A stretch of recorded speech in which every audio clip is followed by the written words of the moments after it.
Friends, welcome back to my channel. आज मैं आप लोगों को रामचरितमानस का पाठ कैसे करना है बताऊंगी। आगे बढ़ने से पहले मैं आप लोगों को बता दूं कि ये मैंने कहीं और से नहीं सीखा है। इसको मैंने अपने बाबा और दादी से सीखा है। मेरे बाबा और दादी डेली मतलब रोज़ रामचरितमानस का पाठ करते थे। इवन अगर आप उनसे पूछते कि कौन सा दोहा कौन से कांड में है, कौन से पेज नंबर में है, तो वो भी उनको पता होता था। तो भगवान की बहुत बड़ी कृपा है कि ये मुझे अपने घर में ही सीखने को मिला। एक और बात, कभी उन्होंने बैठा के नहीं सिखाया। मेरे अंदर खुद इच्छा होती थी कि मैं सीखूं और मैं उनको देखती थी और मैं उनसे पूछा करती थी। मेरे बाबा दादी के मुंह से हमेशा रामचरितमानस का चौपाई, दोहा ये सब निकलता था। इवन किसी की तारीफ़ करनी हो, किसी को कुछ कहना हो, अपनी बातें जाहिर करनी हो, तो बस वो रामायण के चौपाई के द्वारा ही जाहिर करते थे। अगर आप डेली रामचरितमानस का पाठ करते हैं तो आपको पाठ स्टार्ट करने से पहले हनुमान जी की पूजा करनी है, राम जी की पूजा करनी है, सीता माता की पूजा करनी है। और रामचरितमानस के पाठ में तुलसी का बड़ा महत्व होता है। भोग भी तुलसी से लगता है। सीता राम जी को तुलसी चढ़ाया जाता है, हनुमान जी को तुलसी चढ़ाया जाता है। रामचरितमानस पर हम तुलसी चढ़ाते हैं। हनुमान जी को सिंदूर लगाते हैं, सीता माता को सिंदूर लगाते हैं, राम जी को चंदन लगाते हैं। दीपक धूप बत्ती दिखा के फिर हम रामचरितमानस का पाठ शुरू करते हैं। और ऐसा नहीं है कि रामचरितमानस का पाठ करने के लिए आपके पास बहुत सारा टाइम हो। अगर आपके पास डेली 5 मिनट भी है तो आप 5 मिनट भी निकाल के रामचरितमानस का पाठ कर सकते हैं। तो पहले भगवान जी के लिए दीपक जला लीजिए और एक लोटे में जल भर के रख लीजिए, भोग लगा लीजिए, फिर रामचरितमानस का पाठ स्टार्ट कीजिए।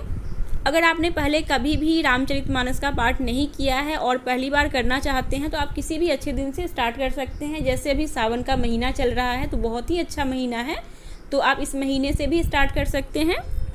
अगर आप रामायण का पाठ करना चाहते हैं तो आज मैं आप लोगों को ये भी बताऊंगी कि आपको किन किन पन्नों विश्राम लेना है और आप कितने दोहे डेली पढ़ सकते हैं। वीडियो को लाइक ज़रूर कर दीजिएगा, शेयर भी कर दीजिएगा और अगर आप मेरे चैनल पर नए हैं तो चैनल को सब्सक्राइब कर लीजिएगा।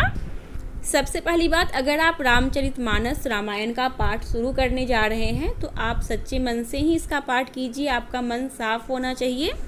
किसी के बारे में बुरा नहीं सोचना है, छल कपट ये सब मन में नहीं होना चाहिए, तभी आपको इसका फल मिलेगा।